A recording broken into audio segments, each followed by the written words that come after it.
के चरणों में कोटि कोटि प्रणाम करता हूँ। श्री बाबूजी महाराज के चरणों में कोटि कोटि प्रणाम करता हूँ। श्री चार भुजानाथ के चरणों में कोटि कोटि प्रणाम करता हूँ। अपने माता पिता के चरणों में कोटि कोटि प्रणाम करता हूँ और सभी बैठे हुए श्रोतागणों को बारंबार प्रणाम करता हूँ। बोल सांवरिया सेठ की। आज की जो ये कथा है श्री सांवरिया सेठ जी की कथा है, जो सभी भक्तगणों का मैं ध्यान चाहूँगा।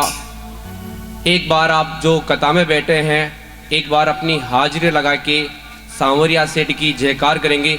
बोल सांवरिया सेठ की, बोल चेजाजी महाराज की, बोल बाबूजी महाराज की।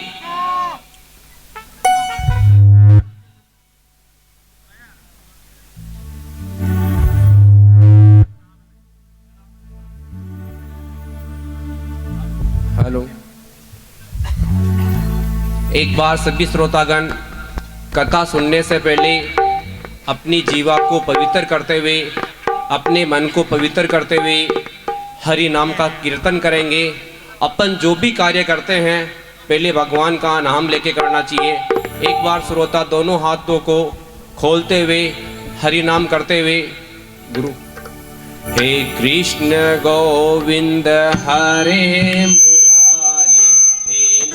नारायण वासुदेव।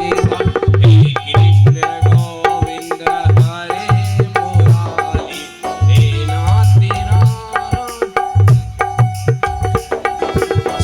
कृष्ण गोविंद हरे मुरारी, हे नाथ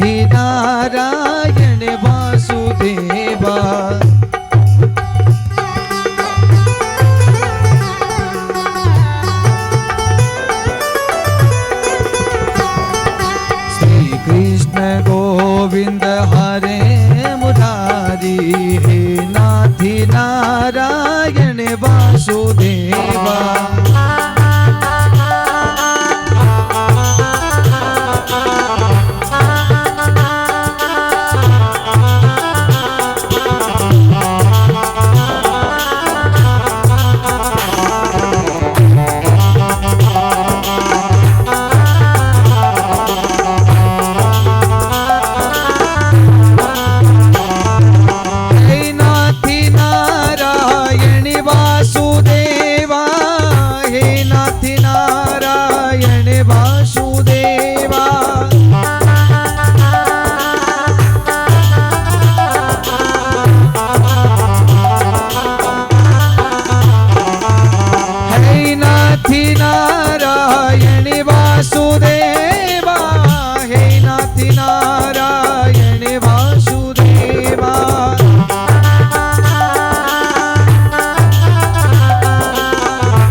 गोविंद हरे मुरारी, हे नाथी नारायण वासुदेवा।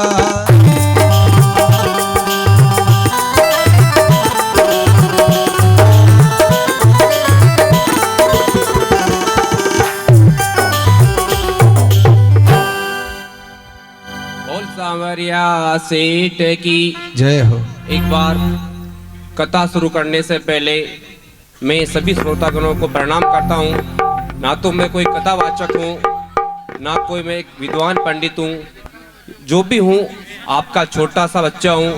अगर कथा में कोई त्रुटि रह जाती है तो मुझे आपका एक छोटा सा बच्चा समझ के माफ कर देना। ये कथा श्री मेवाड़ प्रांत की है साहब। ये कथा मेवाड़ प्रांत की है। अपन कथा 18 पुराणों में भगवान की अनेक कथा लिखी हुई है।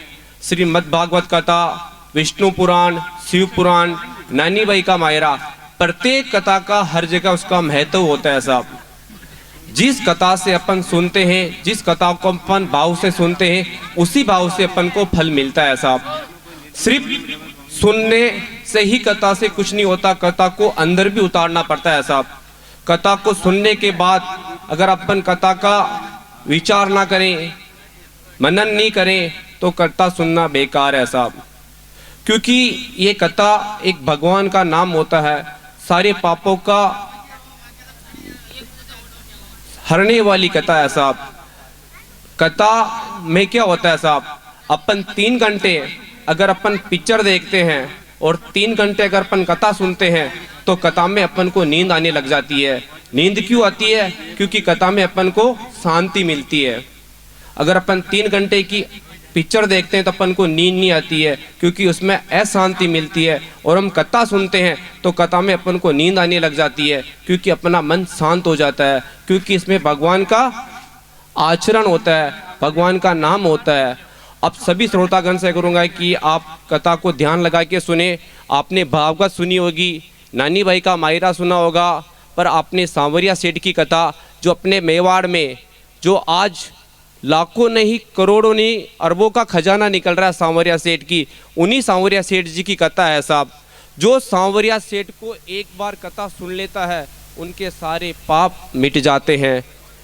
सांवरिया सेठ की कथा सुनने से सारे दुख हरण कर लेते हैं भगवान। तो ये कथा अपन शुरू करते हैं। ये कथा सांवरिया सेठ की कथा मेवाड़ प्रांत चित्तौड़ जिला मंडपिया गांव में सांवरिया सेठ का विशाल मंदिर है। जो ये मंदिर आप देख रहे हो ना, ये मंदिर 3 बार पहले टूट चुका है साहब। ये मंदिर 2004, 2011 और 2012 के बाद जो अभी ये मंदिर बन रहा है अक्षरधाम के ऊपर, ये तीसरी बार मंदिर बन रहा है साहब।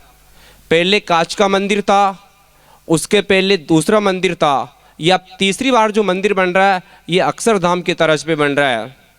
आज बहुत बड़ा विशाल मंदिर है और अक्षरधाम की तरह मंदिर है।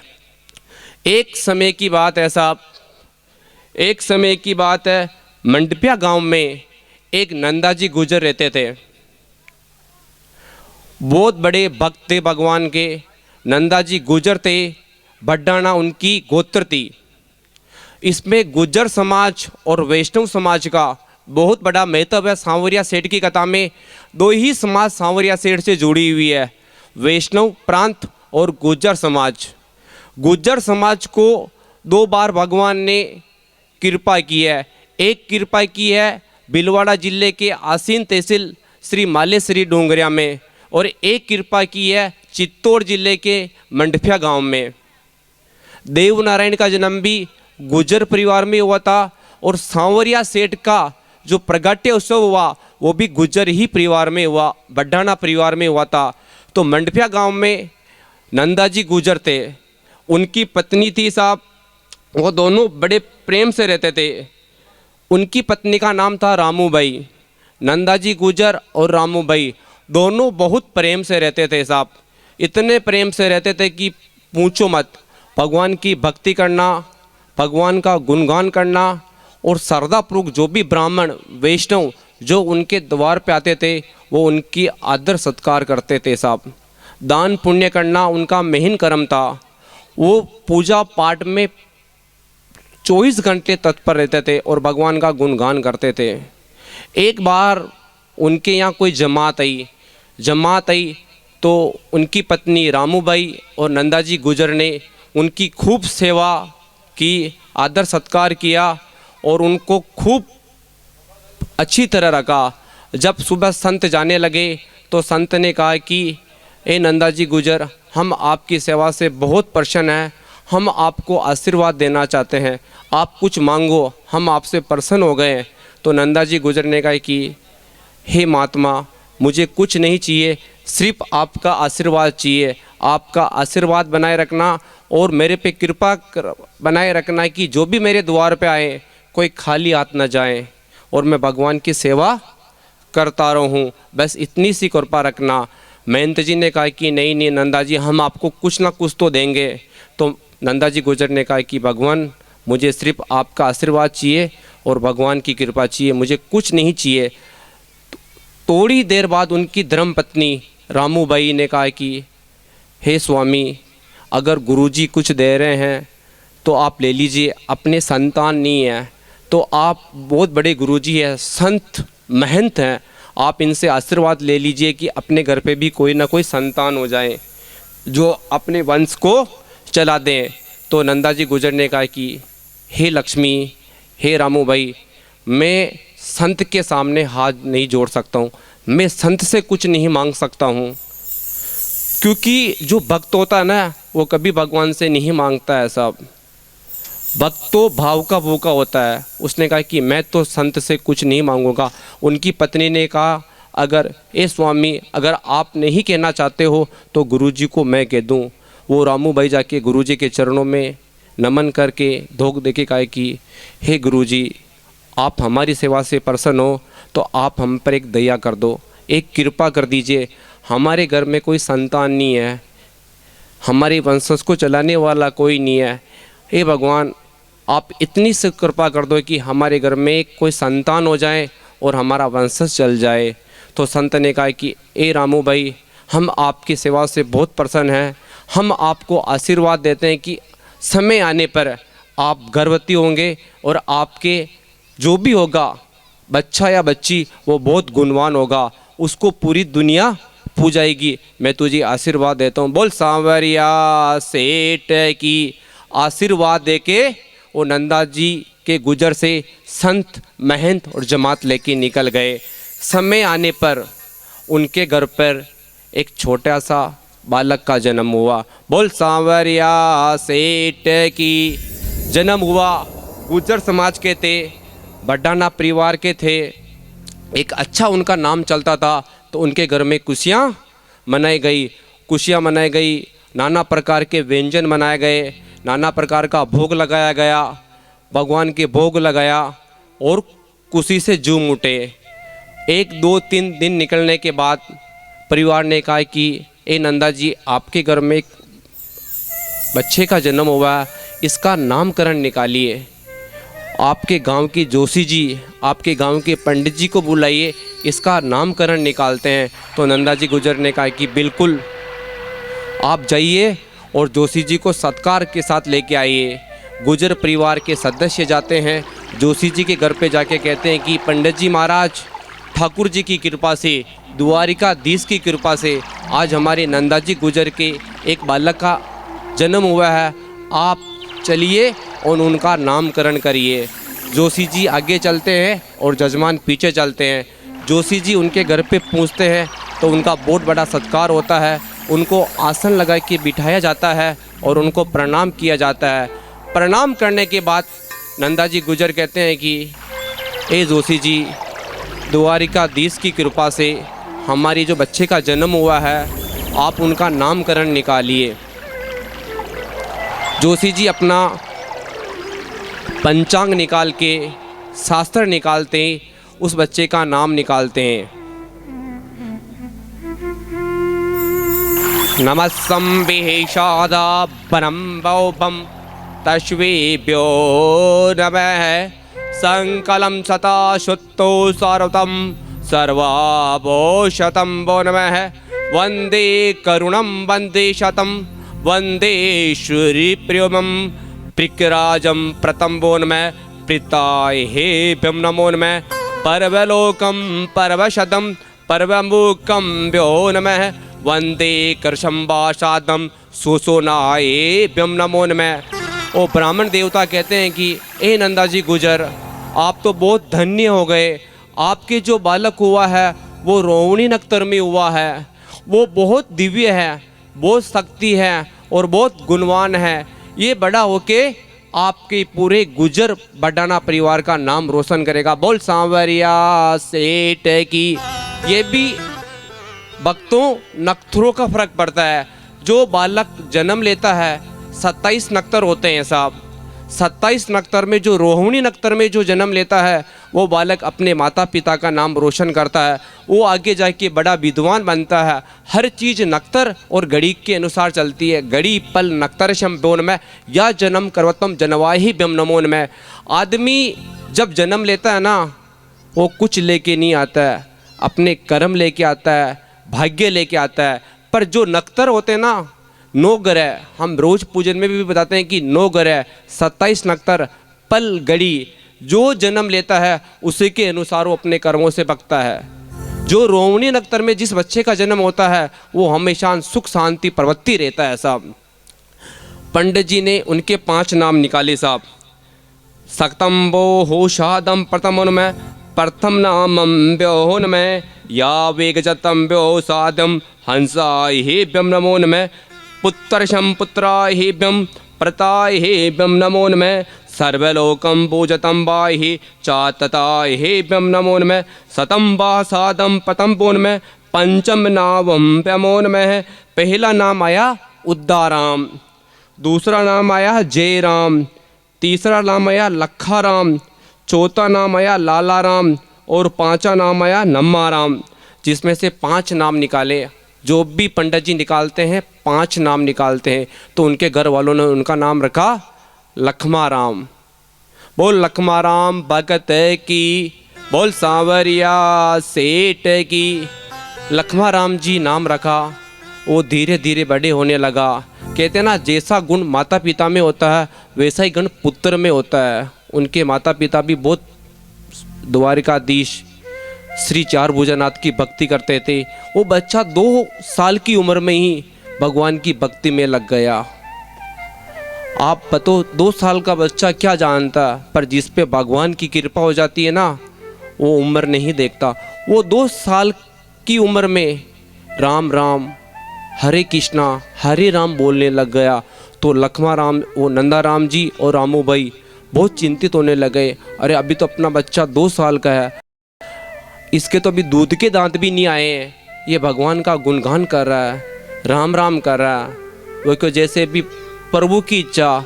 वो धीरे धीरे 5 साल को हुआ। वो साथियों के साथ खेलने जाता, साथी खेलते, पर उसका मन भगवान में लगा रहता। वो भगवान की भक्ति करता। तब उसके दोस्त लोग कहते रहे, ए लखमा, तू भगवान का नाम लेता है, हम तेरे लिए खेलने आते हैं, तू हमारे साथ नहीं खेलता है, लखमा तू खेला कर। उसने कहा कि मेरा खेलने में बिल्कुल मन नहीं लगता, मुझे तो सिर्फ राम राम हरे कृष्णा लगता है। वो धीरे धीरे बड़ा हुआ। जब 7 साल की उम्र में गया तो वो गैया चराने जाता था। पहले के ज़माने में भक्त छोटे से बच्चे गैया चराते जाने जाते थे साहब। आजकल तो ज़माना बिल्कुल मॉडल हो चुका है। गैया चराने जाता, माँ बाप की सेवा करता, यम करते शंभो नमः या वैराग्यम सर्वतम नमः या साध्यम ध्यानम धनशाय हेभ्यम नमो नमः ध्यानम पूजतम व्यो नमः ध्यान शंभो नमः। संस्कृत में श्रीमद् भगवत में भी एक श्लोक आता है, भगवान के लिए कोई उम्र नहीं देखी जाती है साहब। भगवान की भक्ति के लिए बचपन भी होता है, जवानी भी होती है, बुढ़ापा भी आता है साहब। इसमें कोई उम्र नहीं देखी जाती है। वो 7 साल का रखमानाथ जी भगवान की भक्ति करता और गैया चराता। हाँ गुरु, एक बजा।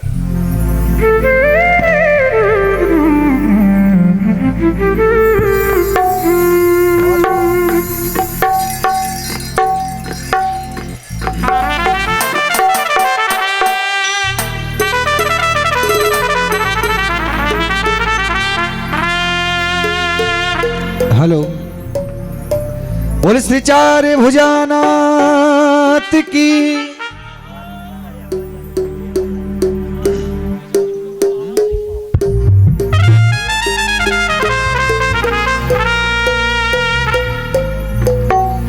भक्तों, बरसात के दिनों में वो घर से अपनी रोटी लेके जाते थे।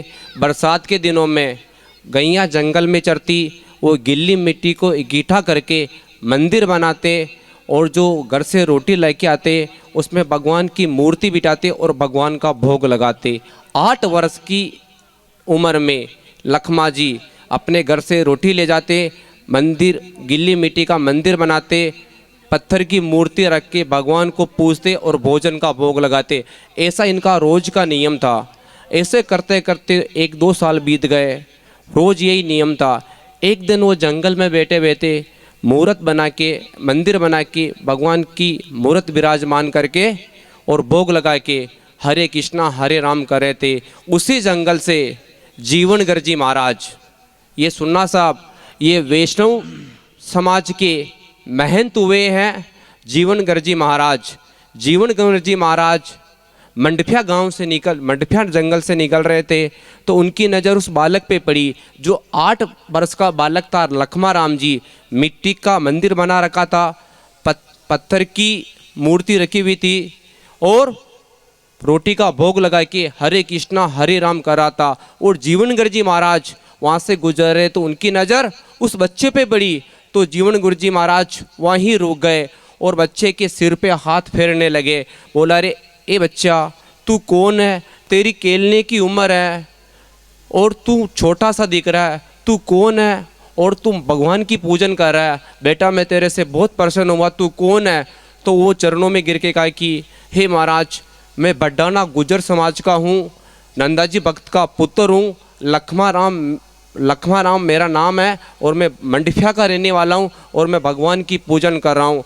तो जीवनगर जी महाराज ने कहा कि ए लखमा, मैं तेरी भक्ति से बहुत प्रसन्न हुआ, तू आगे जाके बहुत बड़ा आदमी बनेगा और तेरे नाम से दुनिया पूजेगी, मैं तुझे आशीर्वाद देना चाहता हूँ। तो लखमा राम जी उनके चरणों में गिर गए और कहने लगा कि ए गुरुजी, मुझे आप जैसे गुरुजी की ज़रूरत थी, आप जैसे संत का मुझे सानिध्य मिल गया, मैं आपसे गुरु दक्षिणा लेना चाहता हूँ और मैं आपका शिष्य बनना चाहता हूँ। तो गुरु महाराज ने अपनी कंठी निकाल के लखमा गुजर को पहना दी और उनको गुरु ज्ञान दे दिया। गुरु ज्ञानाशम गुरुवत्तम गर्वाय ब्यमनवन में गुरु मुखम गरदम्बोन में, जो गुरु के मुख से निकल जाता है वो सबसे सर्वप्रथम होता है। तो लखमा राम जी को गुरु ज्ञान दिया और उनको गुरु के बारे में समझाया कि भाई भक्ति के बारे में सेवा नववा भक्तिम नवगतम सर्वगतम वाहि ब्रह्मनोन में परलोकम प्रताशाय ब्रह्मनोन में। देखो, जब सबरी जंगल में थी, प्रभु श्री राम उनसे मिलने गए थे, नववा भक्ति उनको दी थी और वही नववा भक्ति आज जीवनगर जी महाराज लखमा जी गुजर को दे रहे हैं। ज्ञान दे के वहाँ से चले गए। लखमा राम जी घर पर आके अपने माता पिता को सारी बात बताई तो माता पिता को चिंता होने लगी, अगर मेरा बच्चा अगर वैराग्य में चला गया, एक ही संतान है तो मैं क्या करूँगा, अगर ये साधु संत बन गया तो मैं क्या करूँगा, तो अपन इसका विवाह कर देते हैं। तो नंदा राम जी गुजर अपने पुत्र का लखमा राम जी की 14 वर्ष की उम्र में शादी कर देते हैं और उनकी पत्नी का नाम आता है कंकूबाई। कंकूबाई शादी कर देते हैं। समय निकलने पर 18 साल की उम्र में नंदा जी गुजर और उनकी पत्नी रामूबाई का देहांत हो जाता है। 18 साल की उम्र में लखमा राम जी गुजर और उनकी पत्नी कंकूबाई मंडफिया गांव में रहते हैं और भगवान की पूजन करते हैं। दोनों पत्नी बहुत प्रेम से रहते हैं साहब, इतने प्रेम से रहते हैं कि पूछो मत। जो पति पत्नी प्रेम से रहते हैं ना, उनके बीच में कभी लड़ाई नहीं होती, हमेशा तीसरे की वजह से लड़ाई होती है साहब। कभी पति और पत्नी के बीच में कभी लड़ाई नहीं होती है, लड़ाई होगी तो किसके बीच है, तीसरे आदमी के वजह से। एक समय की बात है, एक गांव में एक पटेल जी और एक पटेलन जी, हाँ, दोनों बहुत प्रेम से रहते थे साहब। मैं चलो मारवाड़ी में कह देता हूँ, एक पटेल जी और एक पटेलन जी, दो ही प्रेमू रेवा, बहुत प्यारू रेवा। वहाँ की चर्चा गाँव में एक ही पटेल जी और पटेलन तो घना प्रेमू रेवा है और दो ही अतरा प्रेमू रेवा। कमो कम वहाँ की शादी हो गया ना 20 साल हो गया, पर वह कदी जिंदगी में न लड़िया, तुकारा पे कदी ना आया। तो वहाँ की चर्चा गाँव में चर्चा ही। एक समय की बात है साहब, वो पटेलन जी, सर्दी का समय, हाँ साहब सुनना माता बहन, वो घर पे पटेलन जी खाना बना रही और पटेल जी पास में बैठा। हाँ, तो शाम के समय में एक बेई जी वहाँ के घर आया और बेई जी आते ही राम के दो, बेई जी राम सा, क्यों राम बिराजो साहब, बिराज गया। वह पटेलन जी रोटी बना रही, जो पौने ने उतार चाय चढ़ा दी। बेई जी चाय बन रही, चाय पी रो, क्यों बिल्कुल पीवा सा, वह चाय चढ़ा दी। ठीक है, बेई जी बाता कर रिया, जटिक लुगैया को आठ रेवा पूछवा को, तो वह लुगई पूछ ली को बेई जी गरे सब राजी खुशी तो है, जो आज राजी खुशी ऐसा बयान जी किसान, जो बयान जी भी राजी खुशी है। आजकल आप भाइयों कहीं कर रही हो, ओहो भाइयों को नाम लेते ही बेई जी, क्योंकि मारे तो सांवरा सेठ की कृपा होगी, चेजा जी की कृपा होगी और बाबूजी की कृपा होगी, माँ को तो बच्चों नौकरी लाग गयो और इंजीनियर बन गयो और 50,000 मिले। कही क्यों सा 50,000 रुपया मिले और चित्तौड़ नौकरी करे और इंजीनियर बन गयो। ठीक है, इंजीनियर की कहते हैं वो लुगाई का तो हाव भाव ही खो गया। इंजीनियर बन गयो, जो इंजीनियर बन गयो साहब 50,000 रुपया देवे और क्वार्टर दे रही और गाड़ी दे रही। खूब कृपा है साहब सांवरिया सेठ की। ठीक है, तो 50,000 की खेबा और ठीक है, वहाँ का तो 100 गड़ा पानी का डुल गया। बेजी क्योंकि बयान जी चाय पी ली, मैं पास कर भाई बंदा में मिली हूँ आऊँ बेजी क्योंकि वहाँ फाचो वाजो सा भोजन अटे कह रहा। ठीक को बेजी तो चलिया गया। ठीक है, वह पत्नी क्यों कहो यहाँ का बच्चा ने 50,000 मिले, अपना भी बच्चा ने आपा इंजीनियर बनावा, अपना भी बच्चा ने आपा इंजीनियर बनावा 50,000 मिली। चतरा वो को पति कहवे कि नहीं अपना बच्चा तो आपा डॉक्टर बनावा। कही क्यों सा डॉक्टर बनावा, वह लुगाई क्यों नए नए मारा बच्चा तो मैं इंजीनियर बनाऊँ। वो आदमी कहवे कि डॉक्टर बनाऊँ, वह क्यों इंजीनियर बनावा। उन्हें भी 50,000 मिली और मकान मिली, गाड़ी मिली। वो लोग कहवे कि 50,000 ने की मिला, अपना बच्चा तो डॉक्टर बनावा जो मनका को इलाज केरी, अपने पुण्य भी मिली और पैसा भी मिली। वालों को क्योंकि इंजीनियर बनावा, लोग कहवे डॉक्टर बनावा। दो ही प्रेमू रहता लड़वा लाई गया साहब, इंजीनियर डॉक्टर दो ही पत्नी प्रेमू रेवा जो तुकारापा लाई गया। और तुकारापा आता आता दो ही लड़ाई स्टार्ट होगी। वालों को कहवे हमारा बच्चा तो मैं डॉक्टर बनाऊँ, इंजीनियर बनाऊँ, वो कहवे डॉक्टर बनाओ। ऐसे करते करते दोनों की लड़ाई हो गई और लड़ाई इतनी तेज हो गई कि तू मुँह पे आ गया ला गया, एक दूसरा ने गलियाँ निकालवा ला गया। जो आधा घंटा फैली पत्नी और पति प्रेमू रेवा हा, वह आधा घंटा बाद तीसरा की बात मार लड़ाई करवा ला गया। लड़ाई इतनी तेज होगी कि पूछो मत, तलाक को मैटर आ गयो। वह क्यों मैं तथा न छोड़ रही, लोग क्यों मैं तन छोड़ रही हो। इतनी तेज लड़ाई होगी कि बतक बातिया बला गया लोग गई। पाँचों समय हो बेजी आया, बेजी जो ही कमाड़ का बाण आया वह लोग लुगई दो ही शांत हो गया, एकदम चुप हो गया। मेहमान आओ तो क्षण लड़े। जो ही बेजी घर आया, मीन आया, पहली तो आया तो वहाँ को हंसी को चेहरा हो, वहाँ का चेहरा पे स्माइली खुशी ही। पाचा आया तो वहाँ का चेहरा पे मुंडा हो जाता का, बोल ही नहीं रहा। बेजी बैठ गया, 10 मिनट हो गया, न तो बयान जी बोले न बेजी बोले। वामू रे नहीं क्यों जो तेरे बेजी पूछ लियो कहो। आधा घंटा फैली तो माई जी था घना रजी खुशी बोल रहा, बावनू खई हो गयो। वो बे कहवे कि थारी बजू हो तो ना तो माँ के लड़ाई न होती, तो भी पूछो को खई हो बतो। तो वह कहवे देखो आप क्योंकि आपका बच्चा ना डॉक्टर, आपको बच्चों इंजीनियर है तो मैं भी हमारा बच्चा ने इंजीनियर बनाबो छूँ, तो बेजी क्यों बिल्कुल बनाओ ना इंजीनियर। चैत्र वह कहवे था बेजी ने बना दे, ये डॉक्टर बनाई। दो ही पाचा बोल लाई गया इंजीनियर बनाओ डॉक्टर बनाओ, इंजीनियर बनाओ डॉक्टर बनाओ। चैत्रा वो बेजी समझदार हो जो क्यों रुको रुको रुको, थे डॉक्टर बनाओ थे इंजीनियर बनाओ। तुम्हारा काम है पढ़ाई कराना, पैसा लगाना, पढ़ना तो तुम्हारे बच्चे का काम है ना भाई। पढ़ेगा तो बच्चा है ना, तुम तो पैसा लगा दोगे। अगर वो उसका मन नहीं लगा, पहले अपने बच्चे को बुलाओ, बच्चा क्या बनना चाहता है, डॉक्टर बनना चाहता है या इंजीनियर बनना चाहता है। बेजी 2 बार क्यों तो न तो लोग ही बोले न लोग बोले। वो क्यों आपका बच्चा ने बोला ना सा, बच्चा ने पूछ ला भाई डॉक्टर भी नहीं या इंजीनियर भी बोली, न तो लोग ही बोले न लोग बोले। अशान करता 15 मिनट हो गया, को बच्चों कटे गयो। जो क्यों बच्चों खेलबा गयो कि जो खेलबा भी नहीं गयो, नांदेरे गयो कि जो नांदेरो भी नहीं गयो। बच्चा ने बोलो जितने लोग क्यों बच्चों तो है ही कौन, बच्चों तो अब हो ही, बच्चों तो अब हो ही सा। जिस पहले लड़ाई होगी ना, कहने का यह अर्थ है कि हमेशा तीसरे की बातें में आके कभी लड़ाई नहीं करनी चाहिए।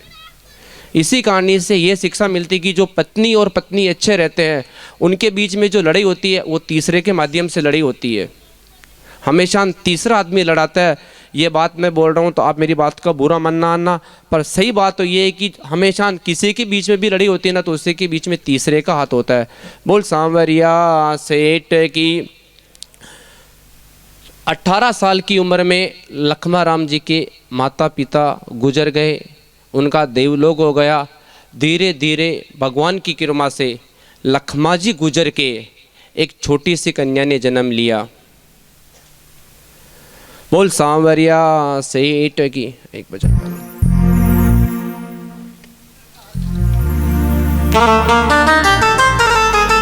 हेलो,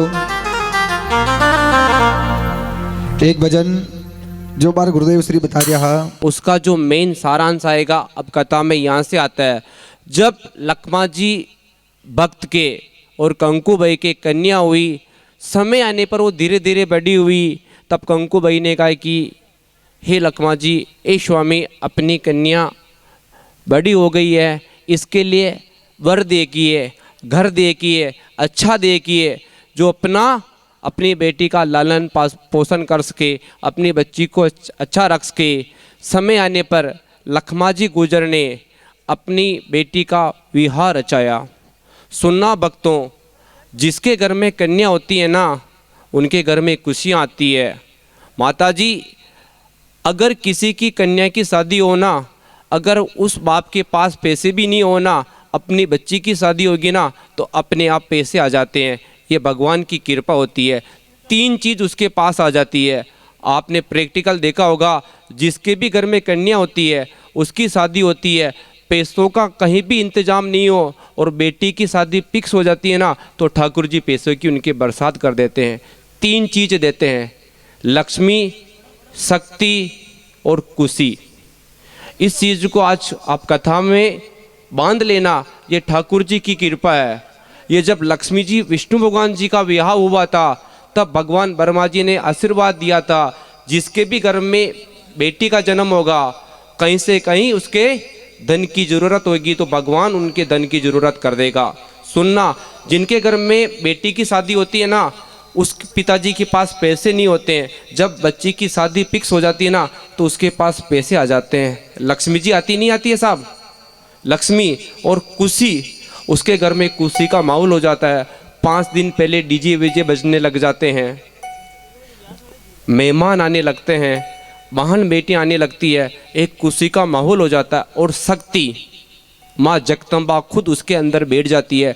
बेटी का बाप, अपनी बेटी की शादी होती है ना, वो नए कपड़े नहीं पहनता है, शुरू के दिन से लास्ट दिन पूरे दिन काम करता है, पर वो थकता नहीं है, क्योंकि उसके अंदर साक्षात जगदम्बा बैठ जाती है। आप देखते हो ना, जब बच्ची की शादी होती है, बेटी का बाप खाना भी नहीं खाता है, इनकी सुन रहा है, उनकी सुन रहा है, टेंट वालों की सुन रहा है, मेहमानों की सुन रहा है, नूते दे रहा है, कार्ड दे रहा है, पर वो कभी थकता नहीं है, क्योंकि साक्षात उसके अंदर जगदम्बा बैठी हुई है। और धन, लक्ष्मी खुद उसके घर पे आ जाती है, और खुशी, मैंने उसके घर में खुशी का माहौल हो जाता है। ये होती है ठाकुर जी की कृपा। बोल सांवरिया सेठ की। जब लखमा भक्त ने अपनी बेटी का विवाह किया, उसके घर में अंधन की सबकी कम पूर्ण हो गई। जब वो बेटी को विदा देने लगा, तब उसकी आंखों में आंसू आ गए। गुरु आंसू आने लग गए। वो अपनी बेटी को विदा कर रहा था, तब पिताजी की आंखों में आंसू आ गए और बेटी को गले लगा के रोने लगा। तब उनकी पत्नी ने कहा, कंकुबाई ने कहा कि देखो, बेटी हमेशा पराए घर की होती है। आज बेटी में भी पराई थी, आपके घर में आई, अपनी बेटी भी आज पराई है, आप इनको विदा दो। तब वो आंखों में आंसू आ गए कि मेरी बेटी को मैं विदा नहीं दे सकता हूँ, क्योंकि बेटी मेरी लाड की बेटी है। खूब समझाया पर नहीं माने। तब बियाई जी ने कहा कि अगर आप बियाई जी नहीं मानते हो, तो आप अपनी बेटी के साथ मंडफिया गांव से बाखुंड छापर, आज तो मंडफिया बहुत बड़ा क्षेत्र हो चुका है, छापर की जगह शहर बन चुका है, बाखुंड तक आप चलो और अपनी बेटी को विदा दो। गुरुजी, बाबुल की दुआएं। अपने माँ बाप को मत भूलो। आप व्रत करते हो, उद्यापन करते हो, और आप माँ बाप आपसे खुश नहीं है ना, तो वो व्रत उद्यापन भी बेकार है। जिस घर में माता पिता अलग रहते हैं और बेटा बहू अलग रहता है, तो बिल्कुल बेकार है साहब। चाहे वो कलेक्टर है, चाहे वो कुछ भी है, जो अपनी माँ बाप की सेवा नहीं करता है ना, उसको भगवान भी स्वीकार नहीं करता साहब। आप चाहे कितने उद्यापन कर लो, कितने व्रत कर लो, एकम से अमाउस तक और एकम से पुण्य तक व्रत कर लो, अगर आपके माँ बाप कुछ नहीं है ना, तो भगवान आपसे क्या खुश होंगे। वो अपनी बेटी को विदा कर रहे हैं और उनकी आंखों में आंसू है। बेटी अपने पिताजी के बार बार सीने पे लिपट के रो रही है, क्योंकि पहले के जन्म में बैलगाड़ी चलती थी। वो अपनी बेटी को बैलगाड़ी में बिठाया और उनके साथ बैठ गए, और बेटी बाप के दोनों के आंखों में आंसू है। गाड़ी आगे चलती है, जब बाकुंड का छापर आता है, सुनना भक्तों, बाकुंड का छापर आता है, तब वो बेजी कहते हैं कि बेजी आपकी बेटी को हम ले जा रहे हैं, बहू बन के नहीं ले जा रहे हैं, बेटी बन के ले जा रहे हैं। बेटी हमेशा परई होती है, आप कृपया करके यहीं उतर जाइए, आपके शादी का घर है, आप जाके अपनी घर की व्यवस्था देखिए, और आपकी बेटी को मैं वादा करता हूँ कि 2 दिन बाद वापस आपसे मिलाने आ जाऊँगा। वो बेजी वहीं उतर जाते हैं। बाबुल की दुआएं लेती जा तुझे सुखी संसार मिले।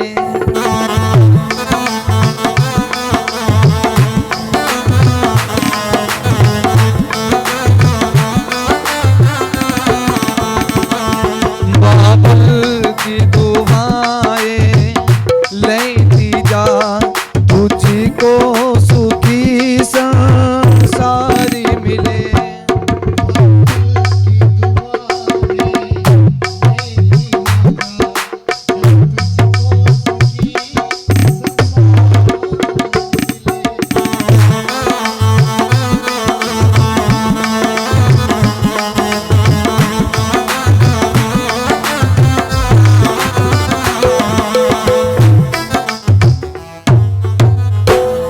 बाकुंड के छापर में बेटी बाप के दोनों में आंसू हैं, और बाप अपनी बेटी को समझा रहा है कि बेटी आज से मैंने तुझे इतना बड़ा लाड किया, बड़ा किया, आज तू ससुराल जा रही है, तू तेरे सास ससुर की सेवा करना, तेरे पति की सेवा करना। बेटा इनका कभी भी अनादर मत करना, हमेशा इनका सम्मान करा। जैसे तू मुझे और तेरी माता को मानती है, वैसे तेरे सास ससुर को तू मानना। बेटी को समझा के बेटी को रवाना कर देता है, और वो बाकुंड के छापर में उतर जाता है। वहाँ जाने लगता है तो वो सोचता है आज मेरी बेटी विदा हो गई, आज मेरा घर सुना सुना हो गया, अब मैं घर पे जाके भी क्या करूँगा। कहते ना, जब बेटी की शादी नहीं हुई थी तो उसके पास 3 चीज़ आ गई थी, लक्ष्मी, शक्ति और खुशी। आज उसकी बेटी विदा हो गई तो उसने सोचा कि आज तो मेरी बेटी भी चली गई है, मेरी लक्ष्मी चली गई है, मेरी शक्ति चली गई है, आज मुझे थकान महसूस हो रही है। आज मैं घर पे जाऊंगा तो बैंड वाले, पंडित जी, टेंट वाले सब मेरे से पैसे मांगेंगे, आज मेरे पास पैसे नहीं है। आज मेरी शक्ति, मैं कमज़ोर हो चुका हूँ, और आज मेरी खुशी जा चुकी है, तो मैं आज यहीं सो जाता हूँ। वो बाकुंड के छापर में एक पेड़ के नीचे सो जाता है।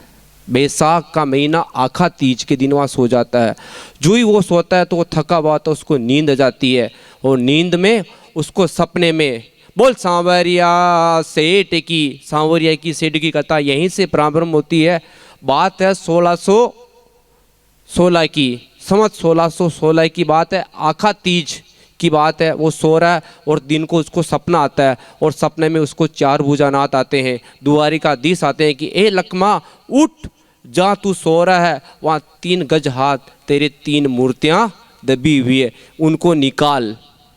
एकदम उसका सपना टूट जाता है, और सपना टूटते वो एकदम आंखें खोलता है। वो कहता है कि क्या हुआ, सपना आया, क्योंकि उस सपने में उसने देखा है कि 3 मूर्ति दबी हुई है। वो जगह को देखता हुआ, तो जगह बहुत गहरी थी। उसने कहा कि मुझे सपना आया, सपना बिल्कुल सच है, क्योंकि वो सतयुग का सपना था, और आजकल के सपने बिल्कुल झूठे आते हैं सब। क्या हुआ है कि एक गांव था, एक संत और एक चेला एक गांव से जा रहे थे। महाराज और चेला जा रहा, तो महाराज निकल रहा तो एक गांव में बाजा बाज रहा। तो महाराज पूछो कि चेला ये खई बाज रहा, तो चेलो क्योंकि महाराज ये तो बाजा बाज रहा, बाजा खाने के वे। तो महाराज कोई की शादी हो जदी बाजा बाजे, तो करो घोड़ी पे कोई बैठो, जो क्योंकि महाराज यो तो बींद बैठो। तो महाराज तो कब फेटा अपने आप बींद के, जो महाराज के वे बींद काने के वे, अरे महाराज यो तोरण मारबा जा रही हो। तो महाराज पूछो यो तोरण मारबो काने के वे, जो महाराज यो लुगाई लेबा जा रही हो। तो महाराज के वे लुगाई खई होवे तो रोटियां बनाबा वाली लेबा जा रही हो, जो लुगाई रोटियां बनाबा वाली होवे, जो हाँ महाराज अब महाराज को तो दिमाग में वही बैठ गई कि प्रणबू रोटी बनाबा वाली आवे। महाराज आगे जा रहा, जेठ को महीनो हो, एक बावड़ी आई और एक अंबाई की छाई आई। जो महाराज बावड़ियों पानी पीर और अंबाई की छाया में बावड़ी के बड़े सूख गया कन महाराज ने दिन में सपनों आयो। सपनों की होए कि महाराज परण गया, सपना में तोरण मार दियो, परण गया, लुगाई ले आया। तो समय होने पर वहाँ का एक बच्चों भी हो गयो और महाराज बेड पे सूर्या माचा पे, वहाँ की लुगाई, वहाँ को बच्चों और महाराज, वहाँ की लुगाई केरी सपना में। महाराज थोड़ा उठी कर रखो ने बच्चा ने दबाव की, महाराज आगे रखिया और आगे रखो। महाराज थोड़ा आगे रखिया, जो कूड़ा में पड़ गया, कूड़ा में पड़ गया। जो चेलो क्यों और खोई पड़िया, जो महाराज क्यों कि मैं पड़ियो मैं, जो चेलो क्यों कि महाराज थे होता तो अट्ठा कूड़ा में क्षान पड़ गया। जो बाया सपना में पड़ गयो, जो सपना में क्षान पड़ गयो, जो सपना में प्रण गयो। अगर सपना में प्रणियो जो कूड़ा में पड़ गयो और हाँची पड़तो तो पाताल में पड़ जातो। इसलिए इस कलयुग के सपने पे विश्वास नहीं करना चाहिए। ये कलयुग है और वो सदयुग था। वो सदयुग में लखमा जी भक्त को सपना आया और उसने कहा कि भगवान ने कहा कि तू जहाँ सो रहा वहाँ 3 गज हाथ 3 मूर्ति दबी हुई है। वो एकदम जागा तो उसने देखा कि 3 गज तो बहुत लंबा होता है। तो उसने देखा कि कोई नहीं था। तो उस समय में उदयपुर दरबार, सुनना, उदयपुर दरबार चित्तौड़ू उदयपुर के बीच में सड़क बना रिया, कच्ची सड़क। तो वह सड़क क्या काम कर रिया। तो लखमो भक्त भाग्यो गयो और माने क्यों कि हे सड़क्यों, मारा सपना में भगवान आया और जटे में सूतूं, जटे 3 मूर्तियाँ दबी हुई, थाके पास गेती पावड़ा है, ते चालो और मूर्तियाँ ने निकालो। तो वह भी भगवान का भक्त था। वह जार उस जगह ने देख के और पावड़ों खोद वाला गया। 3 गज हाथ में 3 मूर्तियाँ निकली। बोल सांवरिया सेठ की जय हो। 3 मूर्तियाँ निकली। 3 ही मूर्तियाँ सेम ही साहब, सेम मूर्तियाँ, खई भी अंतर कौन है। 3 मूर्तियाँ निकलते ही जय जयकार उबल आएगी। बोल सांवरिया सेठ की जय हो। बोल द्वारकाधीश की जय हो। 3 ही मूर्तियाँ निकल गई। देखता देखता बात फैल गई। जैशान बाणु पीपली चौराहे पे बात फैले तो भगवानपुरा में पीपलदा में सरदार जी एकड़ा में बात फैल गई और मूर्तियाँ निकल गई, मूर्तियाँ निकल गई, मूर्तियाँ निकल गई। तो सभी 3 ही गाँव का आदमी उठा इकट्ठा हो गया और जय जयकार करवा ला गया। बोल लखमा भक्त की जय हो साहब। हाँ गुरु जी, एक वचन हो जाए। चले गए, एक मूर्ति को भासोड़ा वाले ले गए और एक मूर्ति को लखमा भक्त अपने साथ मंडफिया गांव ले गया। आज भी ये तीनों मूर्ति एक जैसी है साहब। एक मूर्ति तो कहाँ है, बाखुंड में, एक मूर्ति है बासोड़ा में जो प्रगात्य स्थल है, और एक मूर्ति है मंडपिया साम में। वो तीनों मूर्ति एक ही साइज की थी और एक ही कलर की थी। जो एक तो लेके बागुंड वाले, एक लेके बासोड़ा वाले और एक मंडपिया। वो लखमा भक्त अपनी सिर पे मूर्ति लग के ले गया। घर पे जाके अपनी पत्नी को बताया। पति और पत्नी ने उनकी पूजन की, दूध और मिश्री का भोग लगाया। तब से आज भी सांवरिया के मिश्री का भोग लगता है साहब। ये मूर्ति कोई ज़्यादा पुरानी नहीं है साहब। समत 1616 की बात है। ये मूर्ति, 3 मूर्ति कौन थी जो ज़मीन में मिली। ये मूर्ति पहले के ज़माने में औरंगजेब का शासन था। औरंगजेब का शासन था जो वो पहले हिंदू की मंदिर और मूर्तियाँ तोड़वाता था। उसी जमात में एक दयाराम जी महाराज थे, वो भी वैष्णव परिवार से थे साहब। इसमें वैष्णव और गुर्जर समाज की यह कथा है। वैष्णव समाज के दयाराम जी दाजी थे। ये तीनों मूर्तियां उनके पास थी। वो तीनों मूर्तियों की पूजन करते थे, पूजा करते थे। और 3 मूर्तियों में एक मूर्ति चमत्कार मूर्ति थी। ये रोज़ सोने की मोहर देती थी। 3 मूर्ति में से एक मूर्ति रोज़ सोने की मोहर देती थी। वो मूर्ति लखमा भक्त अपने घर पे ले गया। वो तीनों मूर्तियाँ दयाराम जी के साथ थी। औरंगजेब को पता चला कि दयाराम जी के पास 3 मूर्ति हैं, चमत्कारी मूर्ति है। तो औरंगजेब ने आदेश दिया अपने सिपाही को, जाओ दयाराम जी मेवाड़ प्रांत में हैं, उनके पास 3 मूर्ति है, तीनों मूर्ति को तोड़ दो और उनको मार दो। ये बात सुनी तब दयाराम जी को रात में भगवान का सपना आया और भगवान ने कहा कि ए दयाराम जी भक्त, आज के 5 दिन बाद औरंगजेब की सेना आप पे आक्रमण करेगी और ये तीनों मूर्तियां तोड़ के ले जाएगी। इससे पहले आप करो कि बाकुंड के छापर में 3 गज हाथ खोदकर तीनों मूर्तियों को गाड़ दो और समय आने पर मैं खुद निकल जाऊंगा। ये तीनों मूर्तियां वही है साहब जो लखमा व्रत के सपने में ही। बोल सांवरिया सेठ की।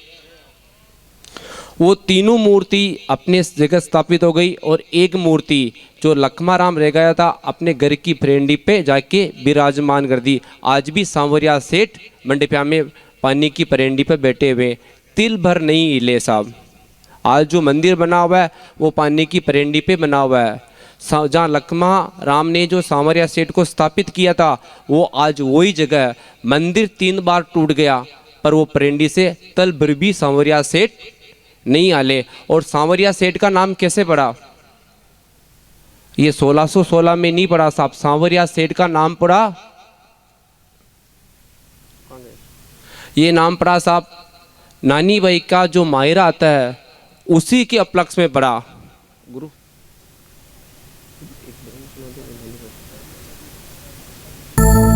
कथा लंबी है ना। भक्त शंभो बतम भक्त यंबो करतम बोन में भक्त रूपाही ब्योनो मन में भक्त शाही ब्योन में। नरसिंह जी नाम के एक भक्त थे, उन्होंने 14 करोड़ की माया सांवरिया जी के ऊपर लौटा दी तो सांवरिया जी ने वापस उनको 4 गुना करके 56 करोड़ की माया दी। नरसिंह जी मेहता सारी माया लुटा दी और वो भगवान के लिए फकीर हो गए, फकीर हो गए। तब वो अपने गांव विराज रहे थे, तब 4 संत द्वारिकाधीश जा रहे थे, उनके पास 50 सोने की मोहरें थी।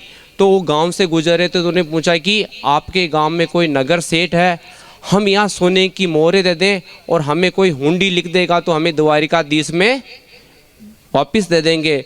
तो गांव वालों ने मजाक बनाने के लिए कहा कि हमारे गांव में नरसिंह जी सेठ है, आप उनको हुंडी दे दो और उनकी हुंडी विदेशों तक चलती है। तो चारों संत नरसिंह जी को 50 मोहरें दे दी और हुंडी लिखवा दी। और हुंडी कहा कि भाई द्वारिकाधीश में सांवरिया सेठ का नाम के कोई सेठ है, वहाँ ये हुंडी दिखाना और आप 50 मोहरें ले लेना। तब वहाँ जाके वापस सांवरिया सेठ ने द्वारिकाधीश के मंदिर के नीचे अभी भी सांवरिया सेठ का मंदिर बना हुआ है, 50 की जगह 52 मोहरें दी, तब से सांवरिया सेठ का नाम पड़ा साहब। बोल सांवरिया सेठ की। समय गुजरता गया, लखमा भक्त सांवरिया जी की प्रेंडी पे पूजन करता रहा। रोज भगवान को नीलाता, बागा पहनाता, मिश्री पतासा दूध का भोग लगाता। करते करते काफ़ी दिन गुजर गए। एक दिन वो गायां चराने गया और भगवान की भक्ति में लग गया तो सांवरिया सेठ ने उनको चमत्कार दिखाया। ये चमत्कार दिखाया कि वो गैया चरा रहा था, 4 चोर आए और लखमा भक्त की गायां चुरा के ले गए। गायां चुरा के ले गए। जब उसका सपना टूटा तो उसने देखा कि अरे मेरी गायां कहाँ गई, और सांवरिया को अर्ज करने लगा कि ए सांवरिया सेठ, मैं आपका नाम ले रहा था, आपका गुणगान कर रहा था, किसी चोर ने मेरी गायें ले गई, अब मेरा क्या होगा? इनके छोटे छोटे बछड़े हैं, वो अपनी माँ के बिना कैसे दूध पिएंगे, उनकी तरफ तो देखो। तो सांवरिया सेठ ने सांवरिया ढाणी का रूप बनाया कि मंगलवार चौराहे पे जाके चोरों को रोक के गायें लेके वापस सांवरिया सेठ गायें वहाँ पे चुड़ाई। पहला चमत्कार सांवरिया सेठ ने वहाँ दिखाया। बोल सांवरिया सेठ की। धीरे धीरे दिन गुजरते गए। सांवरिया सेठ की वो पूजन करता रहा। उसी गांव में, बासोड़ा गांव में, एक मग राम जी खाती रहते थे साहब। वो भी बड़े भगवान के बड़े भक्त थे, बहुत भगवान की पूजन करते थे, भगवान की सेवा करते थे। वो भी लखमा राम जी जैसे भक्त थे। एक बार उनके घर पे साधुओं की जमात आई। साधुओं ने उनकी खूब सेवा की और खूब सत्कार किया। तो साधु संत उनका गुणगान करने लगे कि आपका जैसा भक्त तो कहीं नहीं है। तो उसने कहा कि भगवान, मैं तो कुछ भी नहीं हूँ, मेरे से ज़्यादा भक्त तो मंडपिया गांव में लखमा जी भक्त है, उनके पास एक सांवरिया जी की भक्त मूर्ति है, सब उसी का कमाल है साहब।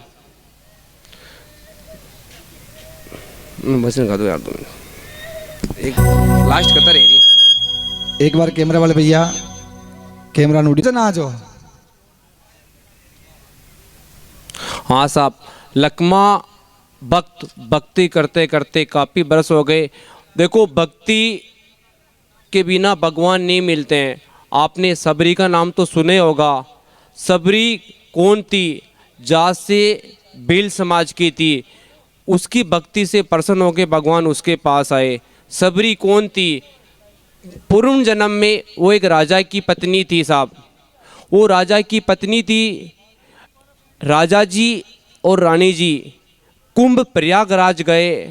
दोनों प्रयागराज स्नान करने गए थे, तो बाहर साधु संत की मंडली कीर्तन कर रही थी। तो उस रानी ने कहा कि ए राजा जी, मैं भी भगवान का कीर्तन करना चाहती हूँ, मैं भी मंडली के साथ सत्संग करना चाहती हूँ। तब राजा ने कहा कि ए रानी, आप राज परिवार के हो, आप राजपूत परिवार से हो, आप बाहर जाके कीर्तन नहीं कर सकते हो, आप बाहर जाके सत्संग नहीं कर सकते हो, आप राजा की पत्नी हो।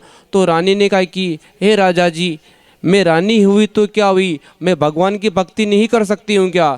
तो राजा ने कहा कि अपनी कुछ मर्यादा है, अपन वंश के राजा हैं, अपन बाहर जाके भक्ति नहीं कर सकते हैं। तो रानी ने कहा कि ए राजा जी, मैं तो साधु संतों के साथ सत्संग करना चाहती हूँ। तो राजा जी ने मना कर दिया। राजा जी ने मना कर दिया तो रानी को बहुत दुख हुआ। रानी ने क्या कहा कि मध्य रात्रि में कुंभ के मेले में वो अपने टेंट से बाहर निकलकर, बाहर समुद्र था, समुद्र में जाके उसने जल समाधि ले ली और भगवान से कहा कि ए भगवान, आज मैं ये जल समाधि ले रही हूँ, अगले जन्म में मुझे इस परिवार में जन्म मत लेना जो मैं भगवान का कीर्तन न कर सकूं। भगवान, इस जन्म में तो आपने मुझे राजा की पत्नी बनाया, इसलिए मैं आपका कीर्तन नहीं कर पाई, पर अगले जन्म में भगवान मुझे इस कुल जन्म में देना जो मेरी कोई रोक टोक नहीं हो। वो जल समाधि ले ली और उसने अपने प्राण त्याग दिए। अगले जन्म में वो भील समाज में जन्म लिया, उसका नाम सबरी आया। वो 8 साल की थी। पहले के जन्म में छोटी कन्या की शादी हो जाती थी। 8 साल की सबरी थी। जब उसकी शादी हो रही थी, शादी के 1 दिन पहले वो अपने माँ के पास बैठी हुई थी और माँ उसको लाड कर रही थी, प्यार से उसके बालों को सहला रही थी। तो सबरी ने कहा कि ए माँ, आप मुझे बताओ, कल तक तो हमारे घर में इतने पशु नहीं थे, आज हमारे घर में इतने पशु कैसे आ गए? माँ मुझे बताओ कि इतने पशु आज कैसे आ गए? तो माँ ने कहा कि बेटी, कल तेरी शादी है, कल जो बाराती आएंगे ना, उनको हम इसकी बलि दे के इनका भोजन करवाएंगे। उसने कहा कि माँ, राम राम राम राम, शादी मेरी और इतने सारे पशुओं की बलि? तो उस माँ ने कहा कि बेटी, अपने भील समाज में नियम है, जो भी बाराती आता है ना, उसको पशु का बलि का भोग दे के उनको खाना खिलवाया जाता है। वो 8 साल की सबरी, उसने कहा कि ए राम राम राम, शादी मेरी, इतने सारों पशुओं की बलि होगी, मुझे कितना पाप लगेगा। उसने कहा कि अगर मैं शादी नहीं करूँगी तो इनकी बलि कैसे लगेगी? तो उसकी माँ ने कहा कि बेटा ऐसा मत बोल, अपने समाज का नियम है, अपने समाज में अपन को करना पड़ता है, लाज लज्जा के कारण करना पड़ता है। तो 8 साल की सबरी ने बोली कि माँ, ये कितना पाप है, शादी मेरी हो रही है और बलि इतने सारे पशुओं की बलि दोगे तो कितना पाप लगेगा। माँ, मैं शादी नहीं करूँगी। तो उसके माँ ने उसको समझाया कि बेटा ऐसा नहीं होता है, ये अपना समाज का नियम है, अपन को करना पड़ता है। पर सबरी नहीं मानी। मध्य रात्रि में वो सबरी 8 साल की बच्ची अपना घर छोड़ के घने जंगल में चली गई। घने जंगल में चली गई, 8 साल की बच्ची थी। जाते उसके पास एक आश्रम था, मानत ऋषि का आश्रम था। वहाँ जाके पास बैठ गई और सुबह 4 बजे उठती और गुरुजी के आश्रम को साफ कर देती, वापस जाके जंगल में छुप जाती। उस संत ने कहा कि अरे, आज अपने आश्रम को किसने साफ कर दिया? चलो कर दिया होगा। ऐसे करते करते 10 दिन गुजर गए। मानत ऋषि ने कहा कि इस चीज़ का पता लगाओ कि अपने उठने से पहले इसका आश्रम की कोई सफाई कर देता है। जैसे साधु संत ने उसको पता चला, वो 4 बजे सबरी आश्रम को साफ करने आई तो उसको पकड़ लिया और वो बच्ची डर के मारे रोने लग गई। तो संत ने पूछा कि ए बेटी तू कौन है और आश्रम को साफ क्यों करती है? तो उसने कहा कि हे महाराज, मैं भील समाज की सबरी हूँ, मैं 8 वर्ष की हूँ, मेरे घर में मेरी शादी हो रही थी, पशुओं की बलि के कारण मैं घर छोड़ के आ गई गुरुदेव। तो गुरुदेव ने कहा कि बेटी आज से तू मेरी बेटी है, मैं तुझे 5 के आश्रम में रखना, तू आराम से भगवान का भजन करना, ये माला ले। ऐसे करते करते सबरी ने साधु संतों की सेवा की, साधु संतों की आश्रम की सेवा की, जंगल से लकड़ियाँ लाती, भोजन करवाती, भोजन बनवाती और आने वाले मेहमानों का सत्कार करती। अंत समय में मानत ऋषि का अंत समय आया तो मानत ऋषि ने उस सबरी को बुलाया और सबरी को कहा कि सबरी, मैं तो इस दुनिया को छोड़ के जा रहा हूँ, पर बेटा तूने साधु संतों की सेवा की है, मैं तुझे वचन देता हूँ कि भगवान खुद राम तेरे से मिलने आएंगे। और ऐसे आशीर्वाद देते मानक ऋषि ने अपने प्राण त्याग दिए। वो सबरी तो उसको क्या पता था कि गुरुजी के वचन, वो तो कल ही राम जी की सेवा में लग गई, रोज फूल बिछाती और भगवान का स्वागत की तैयारी करते। आज नहीं आए, कल नहीं आए, करते करते करते काफ़ी दिन बीत गए, पर उसने आस नहीं छोड़ी। अगर अपन होते ना, 1 दिन 2 दिन 3 दिन 4 महीने में अपन आस छोड़ देते, पर सबरी ने आस नहीं छोड़ी। रोज़ फूल बिसाती, रोज़ फल लाती, भगवान का इंतज़ार करती, आज नहीं आए तो कल आएंगे। ऐसे करते करते बरस बीत गए, उसकी आंखों से देखना बंद हो गया, पर उसने आस नहीं छोड़ी। आस नहीं छोड़ी तो खुद भगवान रामचंद्र उसके आश्रम में आ गए। ये होती है भक्ति। भक्तों, भक्ति ऐसी नहीं होती कि 1 दिन कर ली, 2 दिन कर ली। आज आपने व्रत किया है, 13 महीने व्रत किया है, अब रोज़ आप चेजा जी के नहीं आओ। हमने आपको एक कहा कि एक बुराई छोड़ो और एक अच्छा ही लो। अब आज से आप ऐसा नियम बनाओ कि हम रोज़ चेजा जी को दर्शन करके हमारे नित्य कार्य पे जाएंगे। ये तो होता है आपका बंदेज का नियम। आज आपने कर लिया, कम से कम साल बाद आप चेजा जी की यहाँ मंदिर पे नहीं आओगे तो वो व्रत भी बेकार है। भक्ति करनी है तो रोज़ भगवान की करो ना। आप कहीं भी जा रहे हो तो भगवान के सिर टेक के जाओ कि ए भगवान, मैं यहाँ से जा रहा हूँ, आप मेरे साथ रहना और कृपा बनाए रखना, आपके कुछ भी नहीं होगा। ये होती है भक्ति। बोल सांवरिया सेठ की। लकमा भक्त रोज़ सांवरिया सेठ की पूजन करता, रोज़ अर्चना करता। ऐसे करते करते काफ़ी बरस बीत गए। पास के गांव में बूरा जी खाती रहते थे।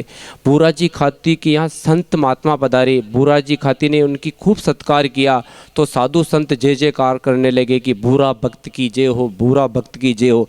तो बूरा भक्त ने कहा कि ए महाराज, आप मेरी जय मत बोलिए। पास के गांव में एक मंडफिया गांव है, उसमें लखमा जी गुजर है, वो मेरे से भी ज़्यादा बड़े भक्त हैं। वो साधु संतों का बहुत सत्कार करते हैं, उनके पास खूब प्रेम भाव है और उनके पास एक सांवरिया जी की मूर्ति है। वो मूर्ति बहुत चमत्कार मूर्ति है। आप वहाँ जाइए, वहाँ दर्शन कीजिए और मेरे से भी ज़्यादा खातिरदारी करेंगे। साधु संत ने कहा कि ठीक है बुरा भक्त। वो पास के मंडफिया गांव में गए।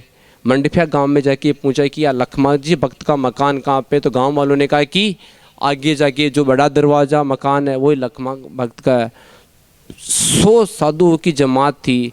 वो लखमा भक्त जी के घर जाके हरि राम करने लगे। हरे कृष्णा हरे राम, हरे कृष्णा हरे राम, भक्त की जय हो, भक्त की जय हो। लखमा भक्त अंदर भगवान के यहाँ कीर्तन कर रहा था। जैसे उसको आवाज़ गई तो बाहर देखा तो 100 साधुओं की जमात थी, हाथे घोड़े थे। साधु उस लखमा भक्त ने होशा कि रे भगवान भगवान, ये क्या हो गया? मेरे पास खाने के कुछ नहीं है, आज 100 संत मेरे द्वार पे आ गए। भगवान, मैं इनको क्या खिलाऊंगा, क्या इनकी सेवा करूंगा? मेरे पास तो कुछ भी नहीं है। ये सांवरिया सेठ, तू मेरी लाज रखना। वो जाके बाहर जाके साधु संतों को प्रणाम किया और कहा कि साधु संत बिराजिए। तो साधु संतों ने कहा कि लखमा जी, शाम का समय हो रहा है, आप भोजन की तैयारी कीजिए। हमारे जो हाथी घोड़ा है उनके घास फूस की व्यवस्था कीजिए, हमारे महंतों के भोजन की व्यवस्था कीजिए। आज का भोजन हम लखमा जी भक्त के करेंगे। लखमा जी का चेहरा उतर गया। वो अंदर जाके सांवरिया जी के चरणों में लेट गया। ए सांवरिया सेठ, तू क्यों मेरी परीक्षा ले रहा है? आप जानते हो कि मेरे पास तो कुछ भी नहीं है, आज 100 साधु की जमात आ गई है, ये सांवरिया सेठ तो मेरी लाज रख। और वो सांवरिया की मूर्ति के सामने सिर टिका के रोने लग गया। उधर सांवरिया सेठ लखमा जी भक्त का रूप बना के बाहर जाके कहा कि संतो, आपके भोजन की व्यवस्था हो गई है, आप भोजन कीजिए। आपके हाथी घोड़ों के घास फूस की व्यवस्था हो गई है, आप अपने हाथी घोड़ों को बांध दिए। भगवान खुद साक्षात रूप में सांवरिया जी लखमा भक्त के रूप में साधु संतों को भोजन करवा रहे हैं, 56 प्रकार के भोजन करवा रहे हैं और प्रेम से करवा रहे हैं। देखो, भोजन करवाना ही सब कुछ नहीं होता है, आदमी के अंदर भाव भी होना चाहिए, प्रेम भी होना चाहिए। आप 56 भोग जिमाते हो, अगर आपके अंदर भाव नहीं है ना, तो वो 56 भोग बेकार है साहब। अगर आप भाव से अगर सूखी रोटी भी खिलाओगे ना, वो 56 भोग के बराबर है। तो सांवरिया सेठ लखमा भक्त के रूप में सबको भोजन करवा रहा है और क्या कह रहा, सीताराम सीताराम आई।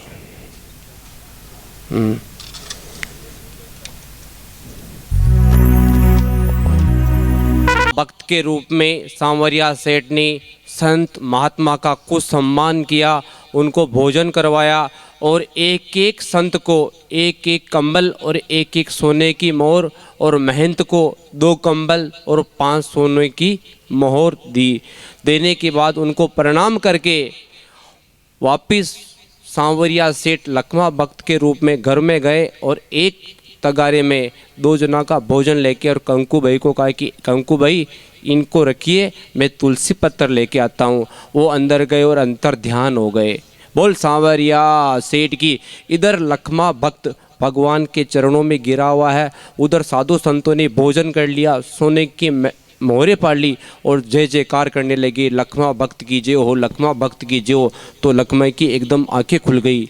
उसने कहा कि मैंने तो संत महात्मा को भोजन नहीं कराया, वो तो अपनी बेइज्जती कर रहे हैं, अब क्या होगा। वो बाहर जार देखा तो कंकु भाई ने कहा कि अरे स्वामी, आप तुलसी पत्तर लेने गए थे, अभी तक नहीं आए, मुझे भूख लग रही है, ये भोजन कीजिए। तो लखमा भक्त ने कहा कि लक्ष्मी, कौन सा भोजन जो अभी आप दे के गए? अरे मैं तो अंदर था, अभी आप देखे गए कि तुलसी पत्तर लेके जा रही हूँ, ये भोजन। वो भोजन देखा और लखमा भक्त की आंखों में आंसू आ गए। उसने कहा कि आज मेरे रूप में सांवरिया सेठ आ गए और मेरी लाज बचाई। बोल सांवरिया सेठ की जय हो। वो बाहर जाके देखा तो साधु संतों ने उनका खूब सम्मान किया और खूब खूब जय जयकार करने लगे, लखमा भक्त की जय। तो उसने कहा कि मैं कुछ भी नहीं हूँ सांवरिया, मैं तो ये सब कुछ तो मेरे सांवरिया जी की कृपा है। तो मैन तो ने पूछा कि ए लखमा, एक बात बता, न तो भट्टी चाली, न हलवाई आया, न धुंधाड़ो उठ्यो, तू माने तू स्वादिष्ट भोजन खटू करवायो, आज दिन तक ऐसो भोजन मैं खटू ही नहीं की दो, तू माने बता। तो वो क्यों कि ए भगवान, मेरी कुछ भी नहीं है, जो भी है मेरे सांवरिया जी की कृपा है, जो अंदर मेरी मूर्ति है सांवरिया सेठ की, उसी का चमत्कार है। मैं तो लखमा गुजर हूँ, छोटा सा भक्त हूँ, जो भी करता है तो मेरा सांवरिया जी करता है। तो मैंने ने कहा कि सांवरिया सेठ जो, हाँ हम भी उसके दर्शन करने चाहते हैं। तो लखमा ने कहा कि भगवान के दर्शन करो, भगवान के दर्शन के लिए कौन मना करते हैं। मैं तो और साधु संत जाके उस मूर्ति को देखा तो देखते रह गए, इतनी दिव्य मूर्ति थी। और भगवान के चरणों में शीश नवाया। शीश नवाते साधु संत ने कहा कि लखमा, ये मूर्ति तो हम लेके जाएंगे, ये गृहस्थी के घर पे मूर्ति अच्छी नहीं लगती, गुजरों के घर मूर्ति अच्छी नहीं लगती, क्योंकि हम साधु संत हैं, हमें पता है कि भगवान को नीलाने का मंत्र, भोजन कराने का मंत्र, बागा पहराने का मंत्र, तुझे तो कुछ भी नहीं आता है, तू तो समाज से गुजर है, तेरे घर पे ये मूर्ति, गृहस्थी के घर पे सांवरिया सेठ की मूर्ति अच्छी नहीं लगती, मूर्ति हम ले जाएंगे। तो लखमा भक्त ने कहा कि हे साधु संतों, मैं तो आप मेरा धन दौलत ले जाओ, खेत कूड़ा ले जाओ, सोना चांदी ले जाओ, पर मेरी सांवरिया सेठ की मूर्ति मत लेके जाओ। साधु संतों ने कहा कि देख लखमा, हमने कह दिया कि मूर्ति तो हम ही लेके जाएंगे।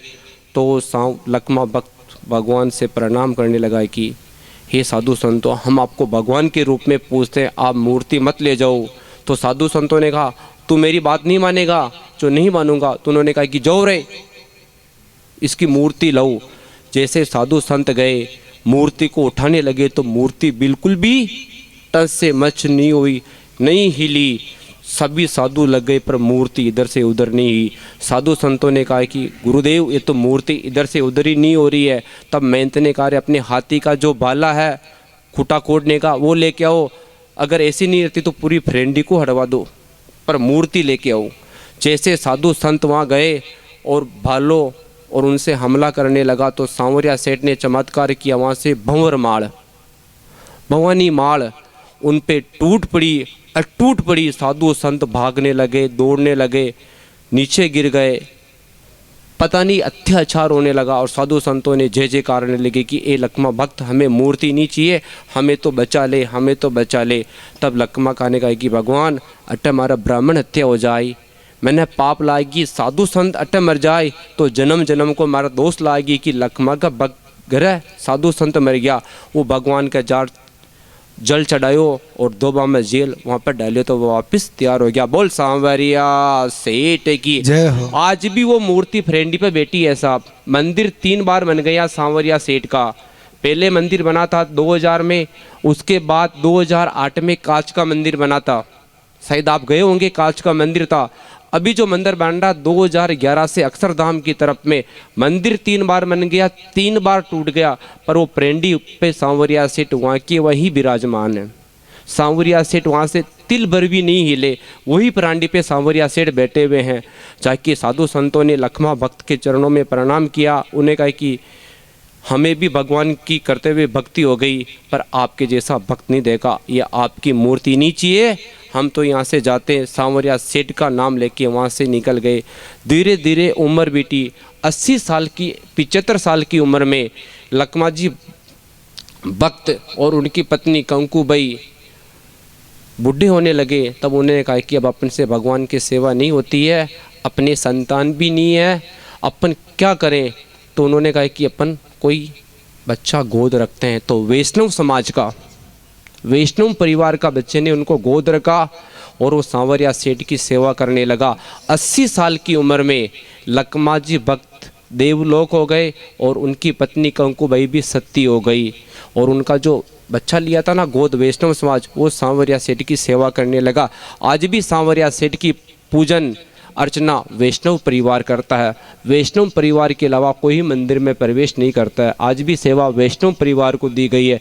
बोल सांवरिया सेठ की। ये है सांवरिया सेठ की कथा। 3 बार मंदिर बन चुका है पर मूर्ति वहाँ से नहीं हली। हाँ गुरु जी, एक भजन ले लो फिर सारांश कह देते हैं। एक बहुत ही सुंदर भजन जो कथा के रूप में राम आपके जीवन में को कल्याण करेगा। आपने कथा सुनी, हमने कथा सुनी और आपने कथा सुनी। अगर आप इस कान से सुनी और इस कान से निकल दी तो कोई फ़ायदा नहीं होगा साहब, आपको मन में उतारना पड़ेगा। एक महाराज आ साहब, वहाँ का एक चेलो हो। महाराज गांव गांव में कथा कहवा और गांव वाला ने कहवा कि कथा सुनने से कल्याण होता है, कथा सुनने से कल्याण होता है।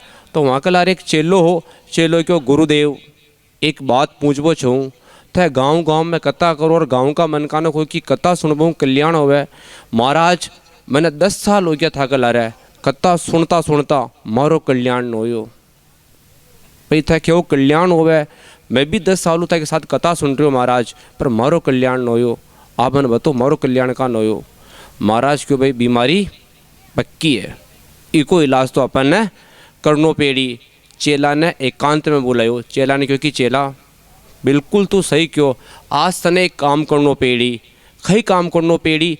महाराज अपनी जोड़ी में हाथ डालियो और 100 रुपया निकाला। और चेला ने क्योंकि चेला ये 100 रुपया ले और मदिरा की दुकान पे जा और एक शराब की बोतल ले रहा। चेलो क्यों राम राम राम राम राम राम राम महाराज आप कहीं कह रहा शराब की बोतल, आप तो शराब के लिए मना करो, शराब तो एक पापी इंसान है। अरे नहीं नहीं चेला तू लेके आ, तेरा गुरुजी बोल रहा है ना लेके आ। चेलो कहीं करा गुरुजी को क्यों मान बाप कहते 100 रुपये लिदा, मदिरा की दुकान पे गयो और एक शराब की बोतल ले रहे हो। लो महाराज बोतल। चेलो गुरुजी क्यों इन्हें दूर रख। अरे राम राम राम। फिर क्यों चेला इसका ढक्कन खोल, मदिरा की बोतल को ढक्कन खोल। चलो क्योंकि राम राम राम गुरुजी आप खई कर रहा हो, अतरा बड़ा गुरुजी और मैं भगवान को नाम ले रही हो, आप मैंने मदिरा का हाथ लगा दियो, ढक्कन खुलवा रिया। मैं कह रही हूँ ना ढक्कन खोल, वो वहाँ को चेलो हो जो ढक्कन खोल दियो शराब की बोतल को।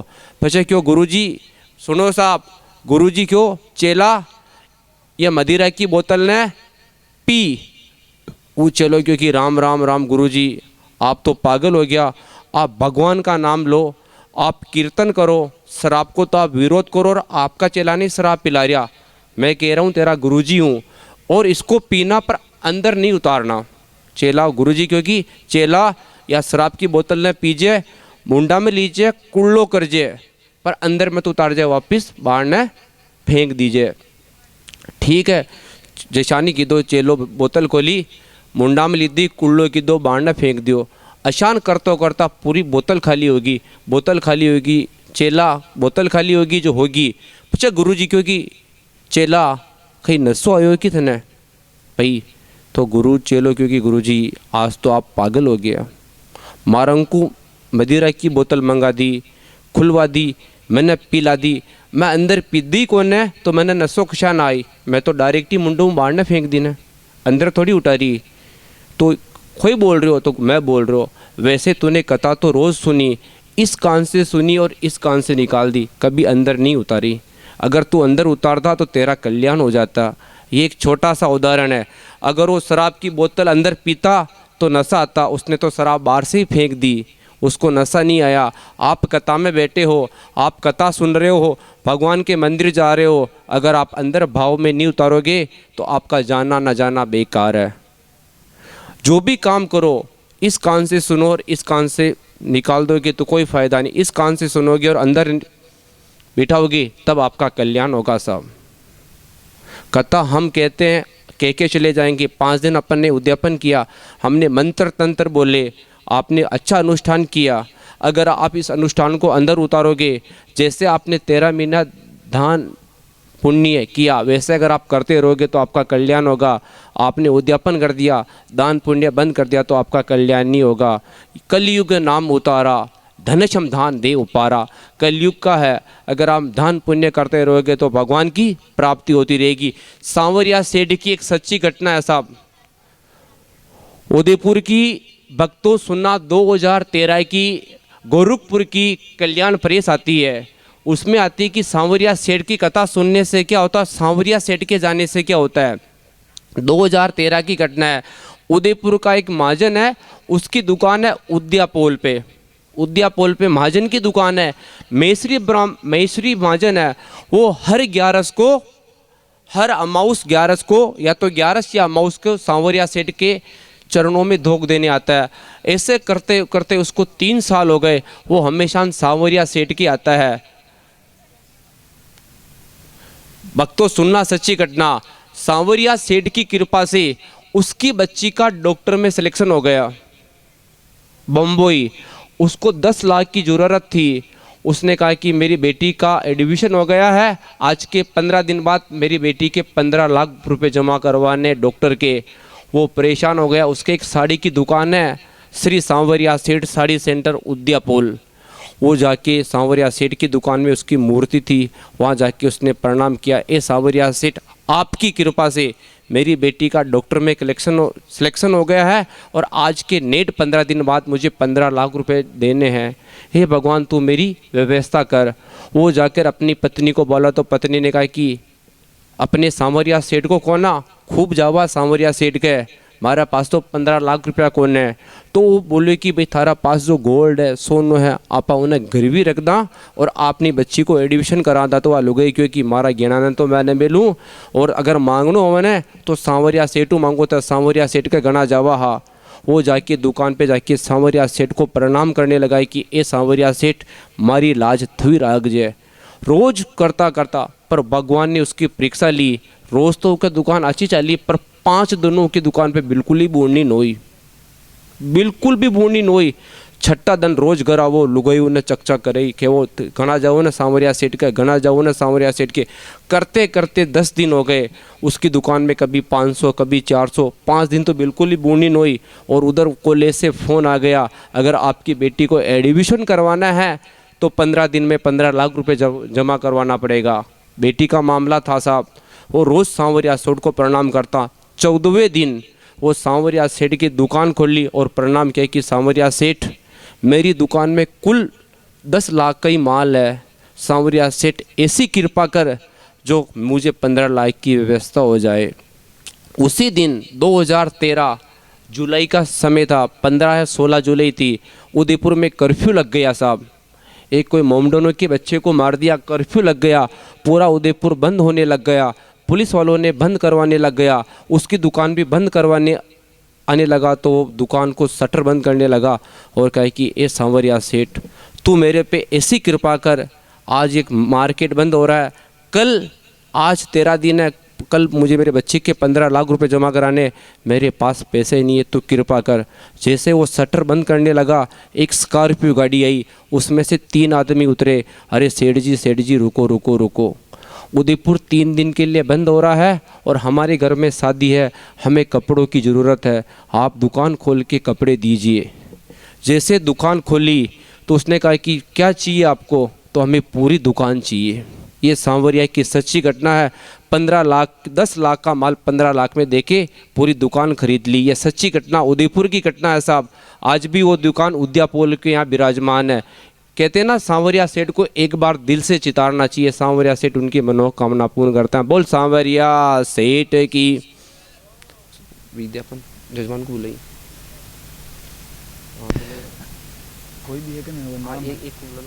कोई भी एक यजमान जोड़ा सहित पधार जो कहीं के सांवरिया सेठ की कथा को देखो। सांवरिया सेठ का उत्थापन हो रहा है, उद्यापन हो रहा है।